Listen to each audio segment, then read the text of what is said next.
José Abelardo Barbosa de Medeiros, que ficou conhecido como Chacrinha, foi um comunicador de rádio e televisão, apresentador de programas de auditório de grande sucesso das décadas de 1950 a 1980. Foi o autor da célebre frase: "Na televisão, nada se cria, tudo se copia". Em seus programas de televisão foram revelados cantores como Roberto Carlos, Clara Nunes, Raul Seixas, entre outros tantos. E dentre as tantas revelações que surgiram a partir de seus programas, eu quero falar sobre as suas dançarinas, as chacretes. Esse é o tema do vídeo de hoje.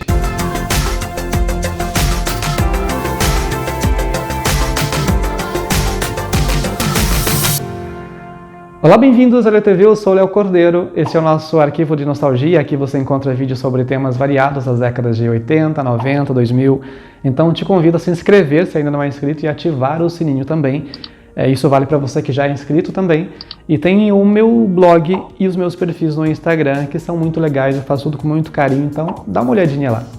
De 1957 até 1988, o apresentador Abelardo Barbosa, que era conhecido como Chacrinha, manteve-se no ar basicamente com o mesmo tipo de programa, mesmo passando por diversas emissoras. Ele estreou na Tupi, na década de 1960, teve seu programa exibido na TV Paulista, TV Rio e TV Excelsior. Em 1967 foi contratado pela TV Globo, onde chegou a fazer 2 programas semanais, o Buzina do Chacrinha e o Discoteca do Chacrinha. 5 anos depois voltou para Tupi e depois disso teve passagem pela TV Record, Tupi de novo, TV Bandeirantes e em 1982 retornou à Globo, onde ocorreu a fusão dos seus 2 programas num só, que se originou então o Cassino do Chacrinha, dominando as tardes de sábado. Ele sempre contou com o auxílio das chacretes, que eram as suas assistentes de palco, né, e dançarinas, cada uma com uma característica própria e apelido geralmente dado pelo apresentador. Aproximadamente 500 moças passaram pela função nos mais de 30 anos em que a discoteca, a buzina ou o cassino estiveram no ar, e muitas delas são lembradas até hoje. A princípio, elas eram conhecidas como as vitaminas do Chacrinha, eram parte importante dos programas e acabaram criando uma tendência. Elas foram imitadas por outras atrações semelhantes. Teve, por exemplo, o Clube do Bolinha e até o Faustão com as suas dançarinas que participavam do Domingão durante praticamente toda a sua existência, além dos programas do Silvio Santos e do Gugu. Bom, e o nome também das meninas, né, das chacretes, virou uma referência, ou seja, se o grupo das dançarinas de um programa não tem um nome, elas são chamadas a partir de uma fusão do nome de quem apresenta o programa com chacretes. Tipo, como se chama o grupo das dançarinas do Faustão? Não tem nome, são dançarinas do Faustão. Então a gente pode chamá-las de Faustetes. As Guguzetes. E teve aqueles apresentadores que assumiram essa referência, como o Bolinha, lá do Clube do Bolinha da Band, que tinha as Boletes. A Dalva tem uma academia de danças, ela fez o Chacrinha há muito tempo, é uma professora excelente e está estreando conosco também na orientação de nossas boletes. E a Angélica, que tinha as Angeliquetes. E no caso dela, da Angélica, o fato dela existir como artista se deve às chacretes, porque ela gostava de assistir o programa do Chacrinha e imitar as moças. Aí um dia a mãe dela foi convidada por uma parente, acho que foi uma prima, né, para levá-la numa gravação para conhecer as dançarinas, e coincidiu de ser convidada para assumir o lugar de uma criança num concurso de A Criança Mais Bonita do Brasil. Então o nome das suas assistentes de palco, Angeliquetes, que no começo eram Clubetes, vem do Chacrinha, ou melhor, das chacretes. Mas das apresentadoras infantis não é só ela que se inspirou, não. Os apelidos que a Xuxa dava para as paquitas, você acha que vem de onde? Eu não me refiro a Paquita, Chiquita, Pituxa, Catuxa, mas ao segundo apelido que elas tinham. Qualquer semelhança não é mera coincidência. Pituxa, oink, oink, vai! Vai, Pituxa! Marlene, ninguém tá querendo trabalhar aqui. Vai, Pituxa, oink, oink, só a Chiquita fez, vai! Quando as paquitas surgiram, praticamente todas as meninas queriam ser uma delas. E o mesmo acontecia com as chacretes. Tornar-se uma chacrete era o sonho de muita garota. Antes das paquitas surgirem, ainda que elas fossem muito vulgarizadas, né, pela visão de muita gente. Aliás, a sensualidade era o principal critério para que uma garota fosse escolhida como chacrete. Elas tinham que ter o que chamam de savoir-faire, ou sex appeal, ou seja, é um modo específico de elas se portarem, além de saber dançar, obviamente, porque nem sempre uma mulher bonita fotografa bem na televisão, e segundo o critério, né, de escolha, às vezes uma com charme dava mais certo. Isso era o que pensavam eles na época, Chacrinha, produção, enfim. Então, desde o processo da seleção, os produtores já se atentavam para gestos, trejeitos e estilos que mexessem com o imaginário do telespectador. Era o próprio Chacrinha que dava a palavra final na escolha das candidatas, e segundo ele, mulheres brancas não serviam. Chacrete tinha que ser loura ou mulata. Bom, esse termo mulata nem é o mais usado hoje, aliás, nem é usado mais hoje em dia, mas definia um tom de pele que era preto, mas sem os traços físicos do rosto de uma mulher preta. E quando ele dizia que mulher branca não servia, referia-se às moças de pele clara e de cabelos pretos. Ou seja, as chacretes tinham que ser pretas ou louras, porque eram mais sensuais. Então, várias garotas que eram claras, com cabelos escuros, usavam perucas louras. Mas aquelas moças que tinham a pele com tendência mais para preta, no entanto, com cabelos lisos, entravam para a categoria de índias. Eu estou usando os termos da época, tá, gente? Eu sei que hoje em dia esse termo também não é o adequado para se referir aos indígenas, mas a referência deles lá do Chacrinha era essa, o que ele queria fazer, né, aos indígenas.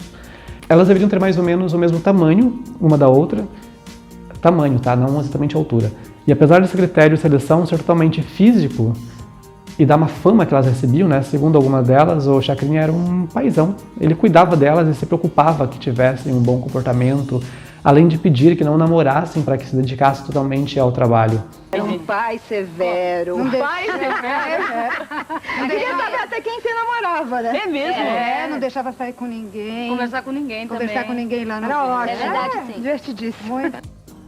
Vimos algo parecido depois, não? Em quem será que a Marlene Matos se inspirou? Bom, Marlene Matos fazia um cerco muito cerrado com as paquitas porque elas eram de menor, ela tinha uma grande responsabilidade nas mãos. As chacretes já eram de maior, então apesar de o Chacrinha estar sempre muito atento, as moças davam o seu jeitinho e muitas delas acabavam ficando com vários famosos da época. Inclusive com o Homem do Baú, com o Silvio Santos, que de santo não tem nada. Ao longo dos anos passaram pelo palco do Chacrinha aproximadamente 500 moças, e elas já foram retratadas tanto em documentários quanto na ficção, citando-se como exemplo a telenovela Beleza Pura e o documentário Alô, Alô, Terezinha. Algumas delas, depois que deixaram o grupo, seguiram na carreira artística. A mais conhecida de todas é a Rita Cadillac. Rita de Cássia Coutinho passou a ser chamada Rita Cadillac quando se tornou chacrete em 1976, posto que ocupou até 1983, quando decidiu seguir a carreira de cantora. Na época, a Gretchen estava fazendo muito sucesso com um estilo novo, ela foi pensada totalmente para a televisão e não tinha nenhuma concorrente à altura. Então as gravadoras estavam loucas atrás de uma moça que cantasse e dançasse igual, e assim Rita Cadillac foi a eleita para ser lançada no mercado fonográfico. A sua canção de maior sucesso, É Bom para a Moral, entrou para a trilha sonora da novela A Lei do Amor, em 2017, era tema da Grazi Massafera. Além de gravar discos, Rita fez participações em telenovelas, gravou filmes, inclusive com a Gretchen, aliás as duas fizeram até filme pornô separadas, mas pela mesma produtora. E Rita sempre esteve na mídia participando de programas de auditórios e realities. Não foi a única a fazer sucesso como cantora. Além dela, teve também a Sueli Sagres, conhecida como Sueli Pingo de Ouro, que foi chacrete entre os anos de 1981 e 1987. Trabalhou um pouquinho, alguns anos com a Rita Cadillac. Ela já cantava antes e lançou vários álbuns de forró depois que deixou a televisão. E é uma pena não saber por onde andam todas e o que elas fizeram depois da carreira de chacrete. Algumas se converteram em evangélicas e abandonaram o ramo artístico, outras seguiram em uma carreira bem-sucedida por um tempo, e outras continuam de uma forma mais discreta, como a Regina Pimentinha, que ensina dança e se tornou professora num projeto sociocultural em Copacabana. Eu vou apresentar então algumas outras, das 500 que passaram pela TV. A Verinha Furacão foi chacrete entre 1969 e 1974. Ela tem uma história bem curiosa, só deixou os palcos porque ficou grávida. E depois estudou instrumentação cirúrgica e trabalhou em uma clínica no Rio. Apaixonou-se por um colega, mas ele era gay. Eu imagino que o cara estava no armário. E anos mais tarde revelou que teve um rolinho com Silvio Santos. Ela disse que eles brigavam constantemente, principalmente quando ela descobriu que ele saía com outras duas chacretes ao mesmo tempo. Mas o rompimento entre eles foi porque o Homem do Baú não era bom de cama. Bom, com 3, né? Haja energia, né, meu filho? Não funcionou com a Verinha Furacão, mas funcionou com a Jussara Mendes. Ela estreou no Cassino do Chacrinha em 31 de agosto de 1985 e foi batizada como Jussara Concorde. Depois mudou para Jussara Mendes Bumbum. Ela foi tipo a Ana Paula Guimarães no grupo das Paquitas. Saiu, voltou e depois saiu de novo. Não namorou com o Silvio Santos, tá, gente? Mas ela se casou com o futebolista Miller, com quem teve seus filhos. Outra chacrete que teve uma carreira bem agitada foi Dalva Garcia. Ela foi coreógrafa do apresentador Raul Gil e estreou como chacrinha em 1975 na Record São Paulo como Estrela Dalva. Depois acompanhou em 1979 na Tupi, São Paulo e Tupi, Rio de Janeiro, mas um dia resolveu fazer a Xuxa e ir gravar careca. O chacrinha fez o Silvio Santos e mandou ela embora. Antes ele tentou fazer com que ela usasse peruca, né, mas não deu certo, não funcionou. Em 1982, a Estrela Dalva participou como atriz de uma novela na Band e tempos depois mudou-se para o Japão para dar aulas de dança. Lá ela conheceu o seu marido e seguiu a vida dando aulas de balé. Outra que foi para o Japão é Sandra Pérola Negra, foi chacrete entre 1972 e 1979. Quem deu o apelido para ela foi o cantor Luiz Melodia. Quando saiu do programa passou a fazer shows, dançou por todo o Brasil e até lá na Terra do Sol Nascente. Japão, né, meu filho? E depois se casou e abandonou a sua carreira. Glória Maria Aguiar da Silva era a Índia Potira. Ela foi uma das mais famosas chacretes de todos os tempos. Atuou no programa entre 1969 e 1973. E segundo suas amigas, foi a que ganhou mais dinheiro na época, mas nem tudo foi flores na vida da belíssima Índia Potira. Ela teve um romance com um bandido e foi presa algumas vezes por envolvimento com drogas. Teve câncer e teve que tirar 2 seios. Em 2010, ela gravou uma participação na novela Amor à Vida. Lindalva Ferreira Lima ganhou o apelido de Índia Amazonense. Ela se tornou chacrete em 1978 e ficou até 1983. Antes de trabalhar com a chacrinha, já tinha sido dançarina do programa Carlos Aguiar. E quando deixou o posto, passou pelo Clube do Bolinha e foi até Mulato do Sargentelli.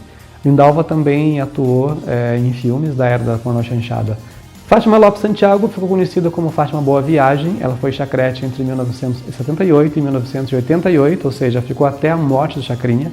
E depois, assim como a Índia Amazonense, atuou como Bolete no programa do Bolinha, mas não se adaptou. Maria das Graças Xuxa Meneghel, mentira, é só Maria das Graças mesmo. Ela foi chacrete de Gracinha Portelão. Ela entrou no programa entre 1980 e ficou até 1986. Sempre quis ser chacrete, mas trabalhou antes com o Sargentelli e depois fez curso de artes dramáticas e até ganhou um papel na novela Hipertensão da Globo. Continua dançando até hoje. Cleonice, ou Cleo Toda Pura, foi chacrete nos primeiros anos da década de 70 e depois que deixou a TV foi para os Estados Unidos, onde morou por 10 anos. De volta ao Brasil, trabalhou na Secretaria de Cultura do Rio de Janeiro. Daisy Bianco estava cursando faculdade de psicologia quando se tornou a Daisy Cristal. Ela estava com dificuldades para encontrar uma vaga no mercado de trabalho e com a ajuda da amiga Dalva fez um teste com a chacrinha e foi contratada.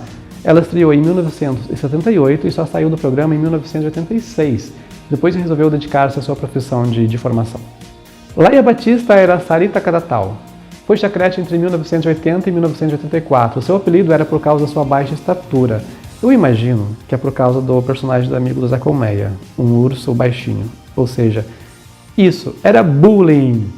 Depois que deixou o programa, ela se tornou ativista ecológica. A Elizabeth Barbosa da Cruz Alves ficou conhecida como Bete Boné. Foi chacrete entre 1972 e 1979. O apelido é porque ela usava um boné para prender os cabelos.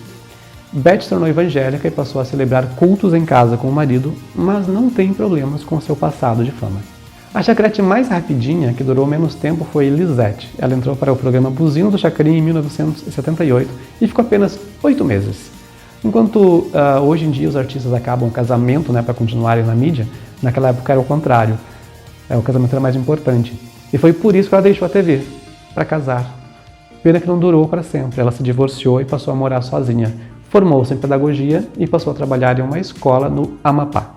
Essas são algumas das que ainda estão por aí e podem ser encontradas a qualquer momento ou em qualquer lugar. Além delas, olhe alguns outros nomes, como o Chacrinha era criativo, ou seja, sei lá quem for que dava os apelidos para elas. Áurea Figueiredo, Babi Bete Balanço, Bia Zé Colmeia, Cambalhota, Chininha, Cláudia Paraguaia, Cris Santropês, Débora Lúcia, Edilma Campos, Elvira, Elza Cobrinha, Érica Selvagem, Garça Dourada, Geni, Glaucia Suede, Gleice Maravilha, Gracinha Copacabana, Índia Ana Farias, Jussara Mendes, Karina Fofura, Lia Hollywood, Loura Sinistra, Marlene Morbeck, Miriam Cassino, Mariângela Furtado, Pimentinha, Raquel Coelho, Regina Belô, Rosane da Camiseta, Rosli Dinamite, Sandra Veneno, Sandrinha Radical, Sandrinha Pureza, Valderez, Valéria Monamur e Eva Furacão. E agora algumas que já estão em outros planos, mas continuam vivas na memória de quem teve a oportunidade de conhecê-las naquele tempo e também na memória da nossa televisão. A Ana Maria de Ângelo Ribeiro era a chacrete Leda Zeppelin, considerada uma das mais belas de todos os tempos. Ela começou a trabalhar com chacrinha em 1979, aos 19 anos de idade. Ficou até 1984, quando foi para o Bolinha, mas fez apenas um programa. Leda faleceu em 1998 com apenas 38 anos de idade. Maria Aparecida Alves Fernandes ficou conhecida por Fernanda Terremoto. Ela nasceu em 1961 e estreou como chacrete em 1978 e ficou durante 6 anos. Quando saiu em 1984, atuou no filme Furacão Acorrentado e em 1985 se lançou como cantora. Apesar de ter sido eleita a cantora revelação do ano, ela deixou a carreira 2 anos depois. Ela faleceu em 2003. Lúcia Souza de Matos Monteiro ficou conhecida como a Lucinha Apache. Era outra que fazia parte do grupo das Índias. Ela nasceu em 1951 e faleceu em 1º de abril de 2010. Sirlene da Silva ficou conhecida como Marli Bang Bang. Ela nasceu em 1957, depois que deixou de ser chacrete mudou-se para Portugal, onde faleceu em 17 de agosto de 2013. Outra chacrete que nos deixou foi Sandra Matera. Ela nasceu em 1952 e faleceu no dia 27 de janeiro de 2018. Lindalva Ferreira Lima foi a chacrete índia amazonense. Ela estreou na TV em 1978, após uma breve passagem como bailarina pelo programa Carlos Aguiar, na TV Gazeta. Em 1983, ela deixou o programa do Chacrinha e estreou no Clube do Bolinha como Bolete, onde permaneceu até 1989. A Lindalva faleceu em abril de 2019.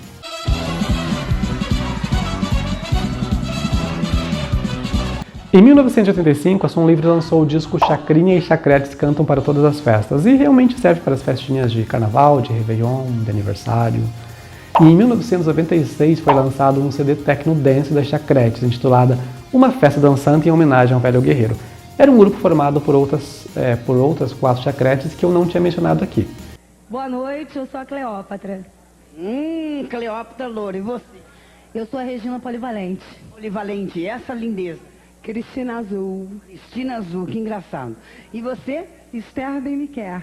Elas gravaram algumas canções bem conhecidas como Lindo Balão Azul, Meu Ursinho Blau Blau, Aquele Abraço e Erva Venenosa.